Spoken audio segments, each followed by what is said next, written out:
তুমি যেই হও না কেন তোমার রব তোমাকে চেনে। তুমি সন্তুষ্ট হয়ে যাও, যাকে তার রব ভালোবাসে তার আর এই পৃথিবীর কারো পরোয়া করার দরকার নেই। কিন্তু পরোয়া করবে না এর মানে এই নয় যে সে সবার সাথে বেয়াদবি করবে। পরোয়া করবে না এর মানে এই নয় যে সে কারোর সাথে আদবের সাথে সাক্ষাৎ করবে না। পরোয়া করবে না এর মানে এই নয় যে সে কোনো নিয়ম শৃঙ্খলাই মান্য করবে না।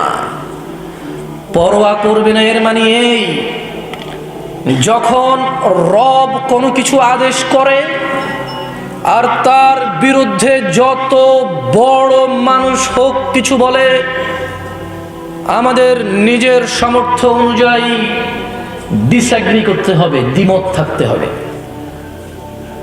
দরিদ্র মানুষ সুন্দর করে বলবে যে জনাব আপনাকে শ্রদ্ধা করি, কিন্তু আপনার কথা আমার রব, আমার আকা, আমার রসুলের বিরুদ্ধে যায়। আমি আন্তরিকভাবে ক্ষমা প্রার্থী, আপনি যা তা করার ক্ষমতা রাখেন। আমার এরকম মনে হয়, আমি জানি না আপনি কি করবেন, তবে আপনার সাথে আমি দ্বিমতে কাজ আমি করবো না। কেন কেন করবে না? রব নিষেধ করেছে।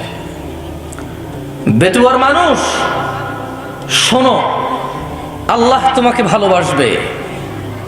তুমি পাপাচারী, পাপিষ্ঠ, তোমার ভিতরে অপরাধের অভাব নেই, নিজেকে অনেক হ্যাঁ তুচ্ছ মনে হয়, মনে হচ্ছে 60 বছর জীবনে কোনো নেকি করনি, অপরাধ করেছো। আর রবের কাছে তোমার 60 বছর কি বলো? রব তিনি যিনি তোমার পূর্বে মানুষকে 960 বছর জীবন দিয়েছে। তোমার এই 60 বছর কি? শোনো বেতুয়ার মানুষ, মহিলা ও পুরুষ,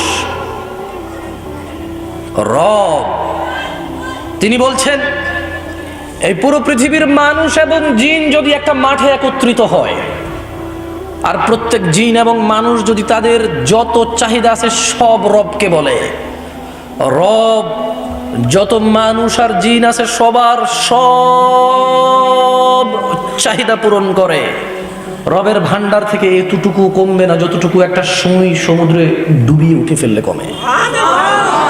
কি রব পেয়েছো বেতুয়ার মানুষ? ফজরে তুমি ঘুমিয়ে থাকো, তুমি মনে করো তোমার এই সুন্দর ব্যবহার, তোমার এই গোছালো চলাফেরা, তোমার এই আধিপত্য, তোমার এই বাচনভঙ্গি, সুন্দর এই কৌশল তোমাকে মুক্তি দিবে জাহান্নাম থেকে।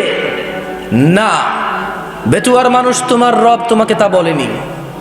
বেতুয়ার মানুষ শোনো, তোমার রব তোমাকে বলেছে ইয়া আইয়ুহাল্লাযীনা আমানু, হে তোমরা যারা ঈমান এনেছো, তোমরা যারা আল্লাহকে এক বলে স্বীকার করো, আল্লাহকে অমুখাপেক্ষী মনে করো, তোমরা যারা স্বীকৃতি দিয়েছো ফেরেশতার উপর, যদিও তোমরা দেখোনি, তোমরা যারা স্বীকৃতি দিয়েছো রাসূলের উপর, যদিও তোমরা সাক্ষাৎ পাওনি, তোমরা যারা স্বীকৃতি দিয়েছো আসমানি কিতাবের উপর, যদিও তোমরা দেখোনি। শোনো, ইয়া আইয়ুহাল্লাযীনা আমানু, তোমরা যারা ঈমান এনেছো, লা তুলহিকুম, বেতুয়ার মানুষ তোমার রব তোমাকে সতর্ক করছে। বেতুয়ার মানুষ ভেবে নাও, তোমার রব যদি তোমার বিরুদ্ধে যায় তোমাকে কে আশ্রয় দিতে পারবে? বেতুয়ার মানুষ ভাবো, এই জীবন বিলাসিতা, যতক্ষণ নিঃশ্বাস চলে ততক্ষণই রবের প্রিয় হওয়ার সম্ভাবনা থাকে। যতক্ষণ জীবিত আছো এই মস্তিষ্ক কাজ করে। বেচুয়ার মানুষ দেখো, জীবিত থাকলেও মানুষের মস্তিষ্ক কাজ করে না, ব্রেন স্ট্রোক করে প্যারালাইজড হওয়ার পরে মানুষ আর তার মাথার মগজ দিয়ে কিছু করতে পারে না। মানুষ নিজের শরীরটাই নিজে নাড়তে পারে না, অথচ সবই দেখে, সবই বোঝে। মানুষ যতক্ষণ তোমার এই দুহাত দুপা, তোমার এই মুখ যা আল্লাহ তোমাকে দিয়েছে, তোমাকে আল্লাহ দিয়েছে দুটি ঠোঁট ও জিহবা, যতক্ষণ তোমার মগজ কাজ করে, ভাবো বেতুয়ার মানুষ, তোমার রব তোমাকে একটা নিষেধ করছে। ভেবে দেখো তুমি রবের নিষেধ মেনে চলছো কিনা। তুমি বলবে জামশেদ ভাই জেনা নিয়ে কথা বলেন, সুদ নিয়ে কথা বলেন, কথা বলেন মদ নিয়ে। আমি বলবো কারা সুদ খায়, কারা মদ খায়, কারা জেনা করে? কোনো ভালো আল্লাহ ভীরু লোক এটা করে না। আমি তোমাকে বলছি আল্লাহকে ভয় পাও, তোমার রবের সতর্কবাণীকে গুরুত্ব দাও।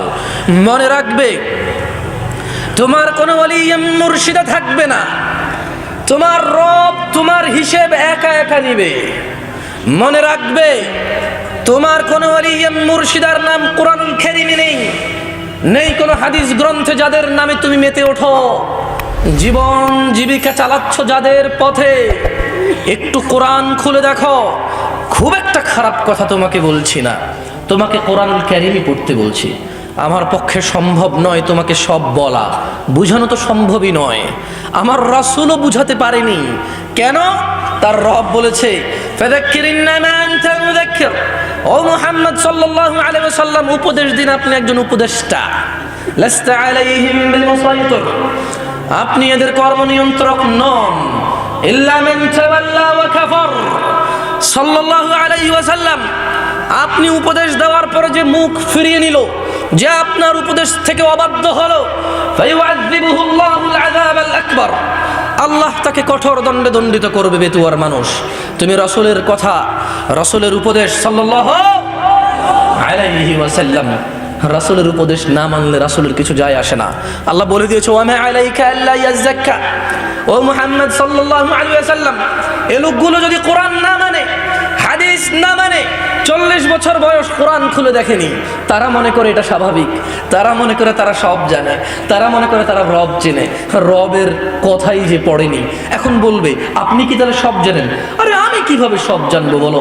আমি তো টুকটাক পড়ি, কিছুই জানি না তেমন। যা জানি তুমি নিয়ে এসেছো কথা বলার জন্য, নিজে জানি তাই বলে যাব। আমি তোমাকে বলছি, তোমার রবকে তুমি চেনো কিভাবে? কিভাবে তোমার রবকে চেনো বেতুয়ার মানুষ? রবের পরিচয় কি রব দিবে নাকি কোনো মানুষ? রব দিবে, আর তিনি ওনার পরিচয় দিয়েছে কোরআনুল কারীমে। তুমি যেটা পড়ে দেখোনি, যা তুমি ধারোনি, যা তোমার মাদ্রাসাগুলোতে পড়ানো হয় কিন্তু অর্থ সহকারে নয়, যা তুমি অনগরল বলতে থাকো নিজেই বোঝো না, তুমি নিজেই কোরআনের আয়াত পড়ে কোরআনের আয়াতের বিরুদ্ধে ফতোয়া দাও। আমি বলছি না আমি সব সঠিক বলছি, তবে আমি এটা তো ঠিক বলছি যে তুমি কোরআন পড়তে জানো না। তুমি রব কিভাবে চেনো বেতুয়ার মানুষ? 60 বছরের জীবনকে প্রাধান্য দিয়ে নষ্ট করছো অনন্ত জীবন। লা ইয়ামুতুনা ফিহা ওয়া লা ইয়াহইয়া। শোনো, জান্নাতে গেলেই মানুষ মরবে না এমনটা নয়, জাহান্নামেও মানুষ মরবে না। তুমি বুঝতে পারছো না এই পৃথিবী তোমার জন্য কত সুবর্ণ সুযোগ, এটা কত বড় অপরচুনিটি। তোমাকে যেটা বলছিলাম, সতর্ক হও বেতুয়ার মানুষ। রব বলছে লা তুলহিকুম আমওয়ালুকুম ওয়ালা আওলাদুকুম আন যিকরিল্লাহ। মানুষ, তোমরা যারা ঈমান এনেছো, যারা রবকে সাক্ষ্য দিয়েছো, তোমাদের রব তোমাদেরকে সতর্ক করছে, লা তুলহিকুম আমওয়ালুকুম ওয়ালা আওলাদুকুম আন যিকরিল্লাহ। তোমরা তোমাদের ছেলে সন্তান সন্ততি ধন সম্পদের মোহে পড়ে রবের স্মরণকে ভুলে যেও না।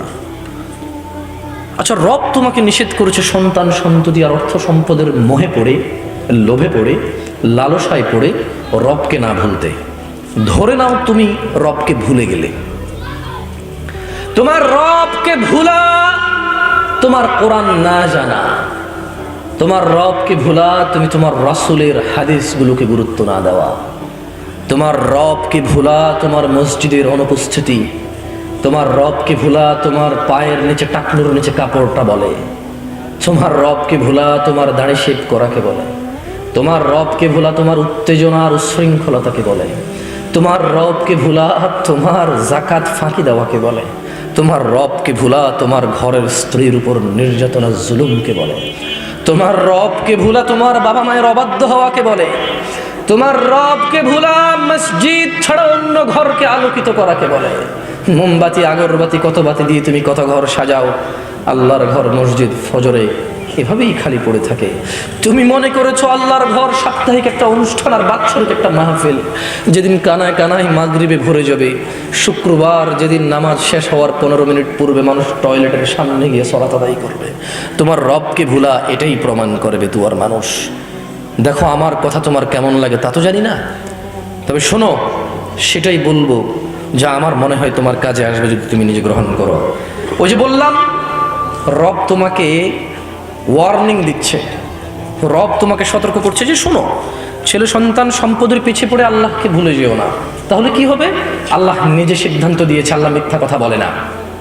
তোমরা যারা ঈমান এনেছো আকাশের প্রভুর প্রতি, তোমরা যারা ঈমান এনেছো জান্নাত জাহান্নামের মালিকের প্রতি, তোমরা যারা ঈমান এনেছো বিচার দিবসের একচ্ছত্র মালিকানার প্রতি, তোমরা যারা ঈমান এনেছো মানুষের জীবন মৃত্যুর স্রষ্টার প্রতি, তোমাদেরকে বলছি, তোমার রব বলছে ফাউলাইকা হুমুল খাসিরুন, তোমরা যারা সন্তান সন্ততির মোহে পড়ে, ধন সম্পদের মোহে পড়ে রবকে ভুলো, আল্লাহ বলছে ফাউলাইকা হুমুল খাসিরুন, তোমরা সবাই হবা ক্ষতিগ্রস্ত। জি, তাহলে জামশেদ ভাই, পুরো পৃথিবীর মানুষ যদি আল্লাহ বিরোধী হয়ে যায়, সবাই ক্ষতিগ্রস্ত হবে। এই পুরো পৃথিবী তো দূরের কথা, পৃথিবী আর পৃথিবীতে যা আছে তা আল্লাহর কাছে মাছির দানার সমান না। কি মূল্য আছে আল্লাহর কাছে? আরে পৃথিবী তো দূরের কথা, সাত আসমানকে আল্লাহ কিয়ামতে ডান হাতের মধ্যে ভাঁজ করে রাখবে। এই হচ্ছে আল্লাহ। তুমি বোঝনি মনে হয়, তুমি মনে করো তোমরা মনে হয় 50 জন মিলে দাঁড়াবে আর আল্লাহকে বলবে ইয়া আল্লাহ, ইয়া আল্লাহ, আমরা 50 জন দাঁড়িয়েছি, তুমি কি 50 জনকে ই করবে না? শোনো বেতুয়ার মানুষ, তুমি নানা অপরাধে অপরাধী, আমিও। তোমার গ্রাম আমার গ্রাম, তোমার অঞ্চল আমার অঞ্চল, তোমার ভাই আমার ভাই, তোমার বাবা আমার বাবা, তোমার মা আমার মা, কেউ মুক্ত নয়, আমরা কেউ মুক্ত নই অপরাধ থেকে। তবে শোনো, একটা অপরাধ থেকে তোমাকে সতর্ক করে যাই। বেতুয়ার মানুষ, হাজার অপরাধ রবের কাছে অপরাধ, একটা অপরাধকে রব ভিন্নভাবে দেখে। লক্ষ কোটি মিলিয়ন বিলিয়ন অপরাধকে রব অপরাধ বলেছে, ক্ষমাযোগ্য বলেছে, বলেছে রবের ইচ্ছা, রবের মর্জি। রব এটা উনার ইচ্ছা, উনি বলছে যে আমার ব্যাপার, মন চাইলে ক্ষমা করে দেবো, মন চাইলে শাস্তি দিয়ে ক্ষমা করব। কিন্তু একটা অপরাধের কথা রব বলেছে না, ক্ষমা হবে না, ইম্পসিবল। পুরো পৃথিবীর মানুষ যদি গিয়ে দাঁড়ায়, ক্ষমা হবে না। রব তার কথা থেকে কখনো সরবে না, কারণ এই পৃথিবীর কোনো শক্তি নেই যে রবকে তার কথা থেকে সরাতে পারে। তোমরা কি শুনতে চাও অপরাধটা কি? এবার একটু আমাকে বলো তো, কি সেই অপরাধ যা হত্যার চাইতে জঘন্য, জানার চাইতে জঘন্য, মদের চাইতে জঘন্য, গীবতের চাইতে জঘন্য? এই পৃথিবীতে আদম আলাইহিস সালাম থেকে কিয়ামত অবধি যত মানুষ যত অপরাধ করবে, সব অপরাধ থেকে এটা জঘন্য। কি অপরাধ বলো? এই অপরাধ সম্পর্কে জানা উচিত নাকি অনুচিত? বললেই তো তুমি রাগ করো, মনে করো ফিতনা করি। শোনো, তোমার ভ্রুক্ষেপ করা উচিত। তোমার রব পুরো কোরআনুল কারীমে ওনার দয়া সম্পর্কে কত কিছু বলেছে, হাদিসে ওনার দয়া সম্পর্কে কত কিছু বলেছে, কিন্তু ওই একই কোরআনে তিনি বলেছেন যে তিনি ক্ষমা করবেন না যে ওনার সাথে শিরিক করে। এই অপরাধটা তো তোমার জানা উচিত। তোমার মজা লাগবে না আমার ওয়াজ, শোনো আমি তোমাকে বলি, গুরুত্ব দিয়ে শোনো, কাজে আসতে পারে হয়তো। দেখো না আমার উপদেশ তোমার কাজে আসে কিনা, দেখো।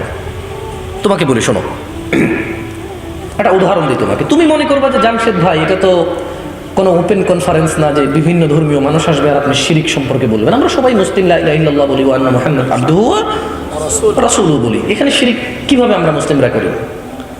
তবে শোনো, আমিও এমনটা মনে করতাম। হঠাৎ করে সূরা ইউসুফের 106 নম্বর আয়াত পড়ার পরে আমার ধারণা বদলে গেল। বলো, তুমি যা বলবে, তোমার ধারণা, তোমার বলা, এটা সঠিক নাকি রব যা বলবে তা সঠিক? শোনো বেতুয়ার মানুষ, রাগ করি, আগামীকালকে কোরআনটা খুলে দেখো। রব বলছে যে ওয়ামা ইউমিনু আকসারুহুম বিল্লাহ ইল্লা ওয়া হুম মুশরিকুন। এই যে মানুষগুলো, পৃথিবীর এই মানুষগুলো যারা ঈমান আনছে, কিছু মানুষ, অধিকাংশ 50 ভাগের উপরে মানুষ রবের প্রতি ঈমানও আনছে, কিন্তু সঙ্গে সঙ্গে শিরিক করে। তাহলে তোমার ঈমান আনার পরে কি কাজকে রব শিরক বলে গণ্য করে? বলো, বলো কি সেই অপরাধ যার ব্যাপারে রব মুহাম্মদ সাল্লাল্লাহু আলাইহি ওয়াসাল্লামকে পর্যন্ত ধমক দিয়েছে? তুমি তো বলবে শেষ নবীর উম্মত যা খুশি করবা, কিন্তু রব তো এরকম বলে না। তুমি বলবে শেষ নবীর উম্মত যা করবে করবে, যা বলবে বলবে, কিচ্ছু হবে না শেষ নবীর উম্মত।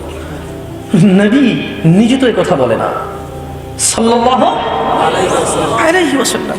তবে শোনো বেতুয়ার মানুষ, মুহাম্মদ সাল্লাল্লাহু আলাইহি ওয়াসাল্লাম জানো উনি কে? মুহাম্মদ সাল্লাল্লাহু আলাইহি সাল্লামকে তোমার সাথে একটু পরিচয় করিয়ে দিই না, আমার মতো করে না, রবের মতো করে। কার মতো করে? তুমি বলবে জিন্দা, কেউ বলবে মুর্দা, কেউ বলবে উপস্থিত, কেউ বলবে অনুপস্থিত, কেউ বলবে নূর, কেউ বলবে মাটি, কেউ চেয়ার খালি রাখবে, কেউ পরিপূর্ণ রাখবে। না, তোমার মতো আর আমার মতো করে নয়। মুস্তাফা সাল্লাল্লাহু আলাইহি সাল্লামকে রবের মতো করে তোমাকে একটু বুঝাই। দেখো তো, পুরো পৃথিবীতে আর মানুষ 10 লক্ষ মানুষ মিলে র্যালি করবে, 10,000 কোটি টাকার স্টেজ করে ঈদে মিলাদুন নবী পালন করবে। দেখো তো রব যেভাবে সম্মান করে তাকে পার করতে পারবে কিনা। দেখো রব কিভাবে সম্মান করেছে রাসূলকে সাল্লাল্লাহু।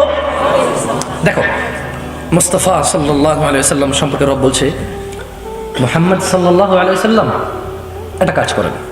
আচ্ছা, এই কথাগুলো আমি বলি, এভাবে কোরআনে বলে না, ঠিক আছে? এটা কথা বলার ডায়লগ, ওকে? আমি সেটাই কোরআনের কথা যেটা আমি কোরআন পড়ি ট্রান্সলেশন করি, ওকে? এটা একটা কথা বলার ধরন। আচ্ছা, মুহাম্মদ সাল্লাল্লাহু আলাইহি ওয়াসাল্লামকে আল্লাহ সুবহানাহু ওয়া তাআলা বলছে, কে বলছে? কার রব? আল্লাহ। কার রব? সবার, যিনি প্রতিপালন করে সবকিছুকে, যিনি পালন। লা ইলাহা ইল্লাল্লাহ। শুনুন, বলছে যে কুল, মুহাম্মদ সাল্লাল্লাহু আলাইহি ওয়াসাল্লাম বলুন, আপনার সামনে যে মানুষগুলো আছে, আপনার যে উম্মতরা, এদেরকে বলুন, ইন কুনতুম তুহিব্বুনাল্লাহ, এ মানুষ শোনো, মহিলা এবং পুরুষ শোনো, তুমি কি তোমার রবকে ভালোবাসো? আমরা কি ভালোবাসি? ভালোবাসি। তাহলে শুনুন কিভাবে ভালোবাসতে হবে রবের। এখানে রব মুহাম্মদ সাল্লাল্লাহু আলাইহি সাল্লামকে কি মর্যাদা দিয়েছে দেখুন তো। পুরো পৃথিবীর মানুষ মিলে একটা টেকনিক, একটা ক্যাটাগরি, একটা ক্রাইটেরিয়া, একটা কিছু তৈরি করে এত সম্মান দিতে পারবে কিনা? পারবে না, কারণ মানুষের সেই ক্ষমতাই নেই। মানুষের কি নাই? যতক্ষণ নিঃশ্বাস চলে বিল্ডিং একটা তুলে ফেলবে, একটা ভেঙে ফেলবে, মসজিদ একটা ভাঙবে, একটা গড়বে, 6 তলা 10 তলা করবে, অথবা মাটির ছন করবে, অথবা মারামারি করবে, মার খাবে, মারবে। এটা যতক্ষণ জীবন থাকে, যতক্ষণ আলটিমেটলি মানুষ হচ্ছে ক্ষমতাহীন। মানুষ কিহীন? একচ্ছত্র মালিকানা কার? যেদিন কোনো মানুষ কোনো মানুষের কোনো কাজে আসবে না, সেদিন কার ক্ষমতা থাকবে? মালিকানা কার থাকবে? তিনি বলছে। তাহলে তিনি যা বলবে তা করতে সক্ষম। তিনি যা বলবে তা করতে কি? শোনো বেতুয়ার মানুষ, রব তোমাকে বলছে, কুল ইন কুনতুম তুহিব্বুনাল্লাহ, ও মুহাম্মদ সাল্লাল্লাহু আলাইহি ওয়াসাল্লাম, এদেরকে বলে দিন, তোমরা কি আল্লাহকে ভালোবাসো? তোমরা কি আল্লাহকে ভালোবাসতে চাও? ফাত্তাবিউনি, তাহলে আমি মুহাম্মদ সাল্লাল্লাহু আলাইহি ওয়াসাল্লামের অনুসরণ করো। যে হাতে খাই সে হাতে খাও, যে পায়ে মসজিদে যাই সে পায়ে যাও, যা রবের ইবাদত বলি তাই ইবাদত মনে করো। যখন ঘুমানোর অনুমতি আছে তখন ঘুমানোকে অবৈধ মনে করো না। যখন স্ত্রী সহবাস করার অনুমতি আছে এটাকে অবৈধ মনে করো না। যখন আল্লাহ কোনো অকল্যাণের ঘোষণা দেয়নি কাউকে অকল্যাণ মনে করো না। যখন রব ছাড়া কেউ সুস্থতা দাতা নেই, সন্তান দাতা নাই, রিজিক দাতা নাই, হায়াত এবং মৃত্যু দাতা নাই, অন্য কাউকে এটা মনে করবে না। পৃথিবীতে কেউ মুশকিল কুশা নেই। শোনো মানুষ, যদি রবের ভালোবাসা পেতে চাও, যদি রবকে ভালোবাসতে চাও, তবে শোনো, ফাত্তাবিউনি, তাহলে আমি মুহাম্মদ সাল্লাল্লাহু আলাইহি ওয়াসাল্লামের অনুসরণ করো। যেভাবে নামাজ পড়েছি সেভাবে পড়ো, যেভাবে হজ করেছি সেভাবে করো। না, মানুষ দিয়ে মানুষকে যাচাই আর করা যাবে না। এই পৃথিবীতে কোরআন ও হাদিস কোনো বিলুপ্ত প্রাণী নয় যা চিড়িয়াখানায় পাওয়া যায়। এই পৃথিবীতে কোরআন ও হাদিস প্রত্যেক মসজিদে অথবা লাইব্রেরিতে পাওয়া যায়। সময় এসেছে মানুষ নিজে যতটুকু পারো ততটুকু পড়ো, যতটুকু পারো না ততটুকু শেখো। মানুষ আর ফাঁকি দিও না নিজেকে। মানুষ নিজের আখিরাতকে আর নষ্ট করো না। তুমি সুসংবাদ নাও, আল্লাহ তোমাকে ভালোবাসবে যদি তুমি মুহাম্মদ সাল্লাল্লাহু আলাইহি ওয়াসাল্লামের অনুসরণ করো। তিনি বলছেন, ইউহিব্বুকুমুল্লাহ, আল্লাহ নিজে তোমাদেরকে ভালোবাসবে। একটা মেয়ের ভালোবাসা পেতে সুদ, ঘুষ, হুন্ডা, মোবাইল, চশমা, বাবা মায়ের অবাধ্য, কত কি। একটা প্রভাবশালী মানুষের কাছের মানুষ হওয়ার জন্য কত কিছু স্যাক্রিফাইস করো, কত সমস্যা গোপন রাখো। না না, কোনো সমস্যা নেই, ঠিক আছে, না না, আমার কোনো অসুবিধা নেই, আমি আছি। অথচ তোমার বাবা অসুস্থ, তুমি চাও না ওনাকে ভুল বোঝাতে। মানুষ তোমাকে কে ভালোবাসবে? কি করলে বলো তো? তোমরা ওয়াজ শোনো, বোঝো না কি মাইকের সমস্যা? আমার কথা কি স্পষ্ট শোনা যায়? কোনো অসুবিধা হয়? আচ্ছা, আল্লাহ ভালোবাসবে কি করলে? অনুসরণ করলে। বলো তো তুমি 20টা সুন্নতের নাম বলা লাগবে না, কাজ বলো যেটা মানে এটা করা সুন্নাহ। যেমন ডান হাতে খাওয়া সুন্নাহ, ডান পায়ে মসজিদে প্রবেশ করা সুন্নাহ, বাম পায়ে টয়লেটে প্রবেশ করা সুন্নাহ, দাড়ি রাখা সুন্নাহ, টাকের উপরে প্যান্ট কাপড় পরা সুন্নাহ এবং ওয়াজিব। অনেক বড় গুনাহ, সুন্নাহ, ঠিক আছে? এভাবে ধরো তুমি বলতে পারো যে কাউকে দেখে মুচকি হাসা সুন্নাহ, রাসূল সাল্লাল্লাহু আলাইহি ওয়াসাল্লাম বলেছে সাদাকা, সালাম দেওয়া সুন্নাহ। এভাবে তুমি কয়টা সুন্নতের ব্যাপার জানো, মানে রাসূলকে অনুসরণ, এগুলোই সুন্নাহ। তুমি যদি এটা করো আল্লাহ তোমাকে ভালোবাসবে। সুবহানাল্লাহ, বেতোয়ার মানুষ। যাই হোক, শোনো, নামাজ কলমা তো ছেড়ে দিয়েছো, এর কারণ এটা নয় যে তুমি বেনামাজি। তোমার নামাজ কলমা ছাড়ার কারণ ভিন্ন। তুমি মনে করো আর কি তোমার মন চায় না, তুমি পারো না, তাই তুমি নামাজ পড়ো না। আসলে তোমার তাওহীদে সমস্যা। কোথায় সমস্যা? মানে আল্লাহ কে? আল্লাহ। তিনি যে তোমার হিসাব নিতে সক্ষম এবং তিনি যে তোমার হিসেব নিবে, তুমি এটা পরিপূর্ণভাবে বিশ্বাস করো, তাহলে তো তুমি নামাজ পড়তে। তুমি মনে করো আর কি তুমি নামাজ পড়ছো না, তুমি গাফেল। এই জন্য তোমাকে বলেছি আল্লাহকে ভয় করতে হবে। ফর এক্সাম্পল, আল্লাহ নামাজ ফরজ করেছে। কে নামাজ ফরজ করেছে? আল্লাহ। মুয়াজ্জিন আযান দেয়, তুমি নামাজ পড়ো না। তুমি মনে করো তোমার দান সাদাকা তোমাকে উদ্ধার করবে। তোমাকে ভুল শিখিয়েছে। আমি মানুষ, ছোট হতে পারি। শোনো, জোর জবরদস্তি করে কিছু কথা আমাকে শুনিয়েও দিতে পারো, এখান থেকে নামিয়েও দিতে পারো। বলছি না তোমরা নামাবা, বাট এটা পারো। তবে মনে রাখবে, কথা যেটা বলেছিলাম উল্টাতে পারবে না। কেন পারবে না জানো? কারণ এই কথা উল্টানোর জন্য তোমাকে কথা থাকতে হবে। মনে রাখবে, তোমার দান সাদাকা যা আছে হিসেবেই হবে না। তুমি কি মনে করো হিন্দু লোককে আল্লাহ প্রশ্ন করবে কিয়ামতে, হিন্দু এতগুলা বুতকে পূজা করছিস, ঠিক আছে বল নামাজ কেন পড়িসনি? ও তো মুশরিক। বুঝুনি মনে হয়? একটা স্কুল, এখানে আমি পড়ি না, আমার কি পরীক্ষা হবে? বুঝে দিবে কি মনে হয়? তো যে মুশরিক, তার নামাজ রোজা হজ যাকাতের হিসাব কিসের হিসাব? সে তো অলরেডি এমন অপরাধী যা ক্ষমাযোগ্য নয়। যা কি নয়? ক্ষমাযোগ্য নয়। একজন বেনামাজি মানুষ, সে মনে করে নামাজ না পড়া শুধু নামাজ না পড়া, অথচ আল্লাহর নবী, যে একটু আগে বললাম, আল্লাহ বলেছে যদি তোমরা আল্লাহর ভালোবাসা পেতে চাও তাহলে রাসূলের অনুসরণ করো। রাসূল বলছে যে নিশ্চয়ই কাফের এবং মুশরিকের মধ্যে আর আমাদের মধ্যে পার্থক্য হচ্ছে নামাজ। তুমি মনে করো নামাজ না পড়া। ওই যে তুমি খুঁজে পাও না মুসলমান কিভাবে শিরিক করে, এই যে নামাজ না ছাড়লে শিরিক হয়। দেখো, আমি অনুবাদক, এখানে যারা বুখারী পড়ায়, মুসলিম পড়ায়, তিরমিজি পড়ায়, হাদিস তারা পেয়েছে না। হানাফি, শাফি, মালিকি, হাম্বলি, তিরমিজি, আবু দাউদ নাম দিয়ে তুমি পরিবর্তন করে গোপন করতে পারো, কিন্তু আছে। ফয়সালা তো আল্লাহ করবে যে এভাবে হয় নাকি সিস্টেম, ইসলামকে বিভক্ত করা এবং কিয়ামত দিবসে রাসূলের অনুসরণের বাইরে কোনো অনুসরণের হিসাব নেওয়া হবে কিনা, সেটা তো আল্লাহ ফয়সালা করবে। আমি আর তুমি এখন ভীষণ দরকার নাই। কি নাই? দরকার নাই। তো তুমি তোমার যা ইলম অর্জন করছো তাদের দাওয়াত দাও এবং কাউকে দাওয়াতি কাজে বাধা দিও না যারা আল্লাহর নামে দাওয়াত দেয়। শোনো, রব তোমাকে বলছে, বেতোয়ার মানুষ, রব বলছে ইন্নাল্লাহা লা ইয়াগফিরু আন ইউশরাকা বিহি, নিশ্চয় আল্লাহ ক্ষমা করবে না যে আল্লাহর সাথে শিরিক করে। ওয়া ইয়াগফিরু মা দুনা যালিকা লিমান ইয়াশা। দেখো রব কি বলে, অপরাধটাকে বাছাই করো মানুষ। আল্লাহর ঘর মসজিদ ছাড়া কোথাও যেও না। তোমার দান সাদাকা হবে মসজিদ কেন্দ্রিক, ইয়েতিমখানা কেন্দ্রিক, রাস্তাঘাট, পুল, কালভার্ট কেন্দ্রিক। তোমার দান সাদাকা হবে আত্মীয় স্বজন, দরিদ্র পাড়া প্রতিবেশী কেন্দ্রিক। মানুষ, তুমি আল্লাহর ঘর ছাড়া অন্য ঘরকে আলোকিত করো না। মানুষ শোনো, ইন্নাল্লাহা লা ইয়াগফিরু, আল্লাহ ক্ষমা করবে না যে আল্লাহর সাথে শরীক করে। ওয়া ইয়াগফিরু মা দুনা যালিকা লিমান ইয়াশা। তোমাকে একটা প্রশ্ন করে দেখো তো, বের করো এই কথার মধ্যে কোনো অপরাধকে নিয়ে আসা যায় কিনা। আল্লাহ বলছে যে ওয়া ইয়াগফির, আর আল্লাহ ক্ষমা করে দেবে, মা দুনা যালিকা লিমান ইয়াশা, যা খুশি আল্লাহ ক্ষমা করে দেবে, যা খুশি। এবার বলো, শিরিক ছাড়া আর একটা অপরাধ বলো যে অপরাধ আল্লাহ বলছে ক্ষমা করবে না আল্লাহ ইচ্ছা করলে, বলো। নাই। কি নাই? আল্লাহ বলছে ওয়াগফিরু মা দুনা যালিকা লিমান ইয়াশা, যা খুশি, যাকে খুশি। তবে আল্লাহর ইচ্ছা, আমি আর তুমি তো জানি না যে ক্ষমা করে দেবে।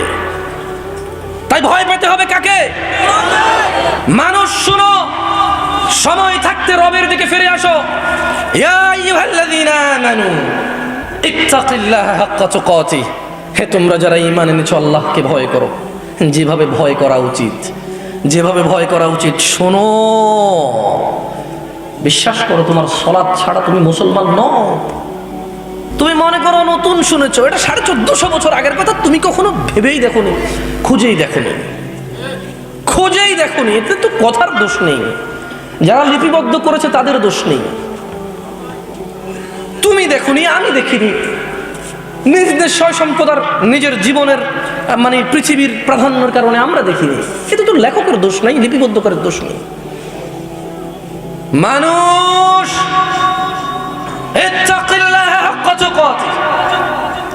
ভয় করো আল্লাহকে যেভাবে ভয় করা উচিত। কিভাবে তোমার সাহস হয়? মুয়াজ্জিন বলে হাইয়া আলাস সালাহ, নামাজের দিকে আসো। মুয়াজ্জিন কেন বলে? কারণ আল্লাহ বলেছে ইয়া আইয়ুহাল্লাযীনা আমানু আকিমিস সালাহ, হে তোমরা যারা ঈমান এনেছো নামাজ প্রতিষ্ঠিত করো। এবার মুয়াজ্জিন বলে হাইয়া আলাস সালাহ, কিভাবে তোমার বুকে এত সাহস হয়? ইত্তাকিল্লাহ ইয়া নাস, ইয়া মুসলিম, ইয়া মুমিন, ইত্তাকিল্লাহ হাক্কা তুকাতিহ, আল্লাহকে ভয় করো যেভাবে ভয় করা উচিত। তোমার হৃদয় কিভাবে এত সাহস পায়? রব তোমাকে সালাতে ডাকে, রব বলে যে সিজদা করো, তুমি এভাবে দাঁড়িয়ে থাকো সিগারেট হাতে নিয়ে, অথবা কোনো ক্যারামের বুটে, অথবা তোমার ড্রাইভিং সিটে, কোনো গেমসে, স্ত্রীর সাথে কথোপকথনে, টেলিভিশনের পর্দায়, অথবা কাজকর্মে, অথবা ড্রাইভিংয়ে। কিভাবে তুমি রবের সাথে তুমি এই অন্যায় করো? তোমার সাহস কিভাবে হয়? বলো, এটা কি আল্লাহর ভয়? এখানে যদি এখন মাননীয় প্রধানমন্ত্রী শেখ হাসিনা আসে আর বলে যে শোনো, এই এলাকার যত মানুষ এখানে এখন উপস্থিত হবে তারা সবাই বেশি না 2000 টাকা করে পাবে। মানুষ টাকার জন্য, কিছু মানুষ আসবে না কিন্তু দেখতে আসবে প্রধানমন্ত্রীকে। কি করবে? দেখতে আসবে, এবং এটাও দেখতে আসবে যে কত মানুষ এসেছে, এটাও দেখতে আসবে, সত্যায়ন করতে আসবে যে আসলে কি দেয় কিনা, এটাও দেখতে আসবে, মানে পেতেও আসবে। অথচ তোমার রব বলেছে, রব তোমাকে বলেছে যে সালাত তোমার সর্বপ্রথম হিসাব হবে। রব বলেছে ওয়াসজুদ ওয়াকতারিব, মানুষ তুমি সিজদায় আসো, আমার নিকটে হয়ে যাও। তুমি রবের কথা শোনো না। ইত্তাকিল্লাহ হাক্কা তুকাতিহ ইয়া নাস, বেতুয়ার পুরুষ এবং মহিলা, ধনী এবং গরিব, সুস্থ এবং অসুস্থ, আল্লাহকে ভয় করো যেভাবে ভয় করা উচিত। ওয়ালা তামুতুন্না ইল্লা ওয়া আনতুম মুসলিমুন, আর তোমরা মৃত্যুবরণ করো না মুসলিম হওয়া ছাড়া। বেতুয়ার মানুষ, তোমার রব তোমাকে সতর্ক করছে। তোমার রব যিনি তোমাকে সৃষ্টি করেছে তুচ্ছ পানি হতে, যিনি তোমাকে মায়ের পেটে দীর্ঘদিন একটা সময় অবকাশ দিয়ে একটা পানি থেকে রক্ত, মাংস, হাড্ডি, সুন্দরতম অবয়বে পৃথিবীতে প্রেরণ করেছে, যিনি তোমাকে, বেতুয়ার মানুষ, সেই রব তোমাকে বলছে যে রবকে ভয় করো। বলো, এই পৃথিবীতে কি এমন কেউ আছে যে রবের বিরুদ্ধে আশ্রয় দিতে পারবে? আছে কেউ? যেহেতু রবের বিরুদ্ধে কেউ আশ্রয় দিতে পারে না, তাহলে যেখানে রবের কথা আসবে সেখানে অন্য কারো কথা চলবে না। রবের হুকুম অবাধ্য হওয়া যাবে না মানুষের হুকুমের উপরে। তোমার যদি নিষেধ করার, যদি তোমার মাশাআল্লাহ তুমি নিষেধ করতে পারতেছো, তোমার অতটুকু এখানে ভ্যালু আছে, তুমি করো। যদি না পারো ঘৃণা করে উল্টা হলেও ফেরো, ওর পিছে পড়ে থাকার দরকার নেই। আল্লাহর হিসাব নিয়ে নেবে, আল্লাহর হিসাব নিয়ে নেবে। ওর অপরাধকে তোমাকে জিজ্ঞেস করবে না। শোনবে তোমার মানুষ, রব তোমাকে ডাকছে ক্ষমার দিকে। শুনবে? শুনবে? কারা কারা আছো আজকে থেকে আল্লাহর কাছে ক্ষমা চাইবে? বলো, চাইবে তো ক্ষমা? বলো, কেউ আছে রব ছাড়া ক্ষমা করার মতো? কেউ আছে রব ছাড়া ক্ষমা করার মতো? বলো, রবের সাথে কথা বলতে কি কোনো মাধ্যম লাগে? বলো, রাত এবং দিনে কোন সময় যখন রব কথা শুনতে পায় না, এমন সময় কি আছে? বলো, তোমার সম্পূর্ণ চাহিদা যদি রব পূরণ করে, তাতে রবের কি কিছু কমে যাবে? বলো, তুমি কার কাছে ফিরে যাবে? কে তোমার হিসাব রাখবে? রব যদি চায় তোমাকে ক্ষমা করতে পারে কিনা? কাকে ভালোবাসবে? কার কথা মানবে? ফাত্তাকুল্লাহ মাস্তাতা'তুম ইয়া নাস, মানুষ আল্লাহকে ভয় করো যতটুকু তোমাকে আল্লাহ সাধ্য দিয়েছে সাধ্যর ভিতরে থেকে।